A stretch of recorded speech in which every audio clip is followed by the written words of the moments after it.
halkan waxaan ku bilaabaynaa koorsadeennii Learn Modern Excel for Data Analyst 2025. Koorsadan waxay aad cajiib ugu tahay waa latest waa kuwii wixii ugu dambeeyay oo aan koorsadan ku tuurnay. Koorsadan waxaan rabnaa in dhowr qaybood aan kusoo hadal qaado. Qaybta koowaad waxaan rabaa inaan kaga hadlo intay koorsada socdo haduu Ilaahay na gaarsiiyo Spreadsheet Fundamentals. Marka Spreadsheet Fundamentals waxa waaye aasaaska Excel sheetka waxyaabaha asaaska u ah. Ilmihiis waxa waaye qaabka Excelka u shaqeynayo siduu muuqanayo muuqaal ahaan ama siduu caadi ugu noqonayo marka aad soo furtid maxaa arkaysaa maxaa ku muuqanaya inaan kaga hadlo. Qaybtan marka waxaan kaga hadli doonaa 1.1 Introduction to Microsoft Excel. Markaan Microsoft Excel dhahayo waxaan ka wadaa Excelka wuxuu ku jiraa office ku ah oo officeska aan naqaano Word, Excel, Access iyo PowerPoint. marka kawaas saddexda kale ayaga looma isticmaalo data entry waxyaabaha qaar looma isticmaalo oo dailies waxyaabaha inta badan incomeska expenseska waxyaabaha noocaas oo kala markii ay tahay qofka inuu isticmaalo waxa commonly ah in la isticmaalo loo yaqaan Microsoft Excelka. Qaybta labaad oo aan haleynahay module 2 waxaan ku hadli doonaa shortcut for navigation data in spreadsheet waxyaabaha shortcut kala isticmaalo. waxaan kaga soo hadal qaadi doonaa shortcuts for data entering and editing data that entry qaabka loo sameeyo shortcutyada sida loo edit gareeyo data types dates in Excel taariikhaha ama wax dates waxyaabaha la xiriiro number formatting si number formatting loo sameeyo data validation waa aad muhiim u ah markii Excel la baranayo removing duplicate and conditional formatting waa iyada 2 points baan ku qaadi doono 2 points waxaan ku qaadi doonaa filtering data and sorting data.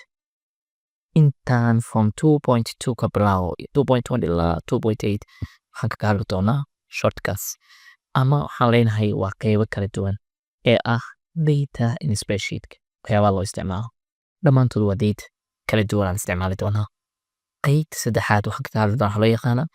data analysis with pivot table qaabkee datada loo analyze gareeyaa iyadoo loo isticmaalayo pivot tableka.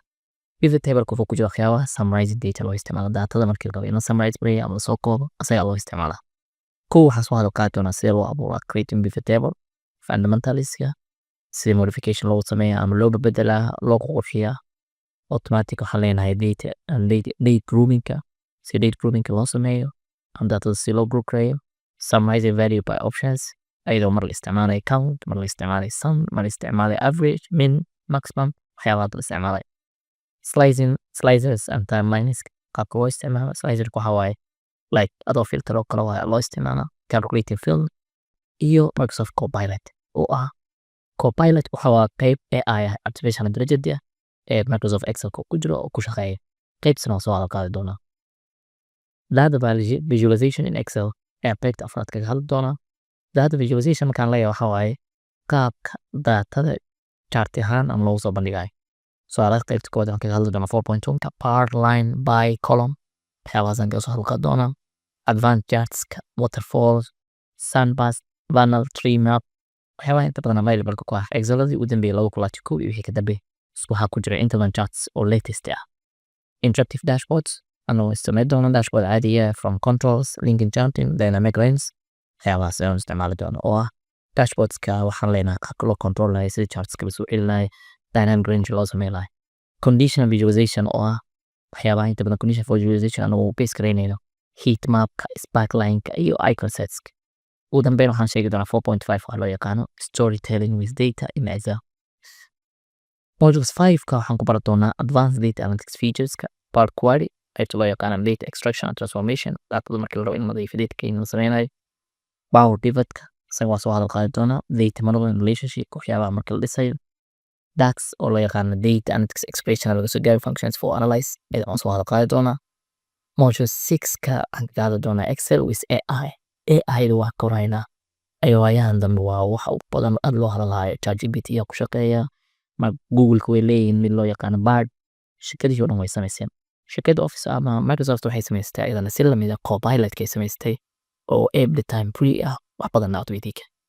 marka asagaan ku rabnaa markiina soo darno Copilot-ka AI assistant for analytics power forecasting and predictive analytics ayadana u isticmaali doono automate data clean and smart suggestion anagoo AI isticmaali doono AI generating charts and dashboard anagoo still AI isticmaali doono AI powered data storing and automatic data reporting narrative dhammaan intaanoo qaybood waxaan u isticmaali doonaa AI-da magacaabay doonto module 7ka waxa waaye course at modeling waxaan u dhaansaa waay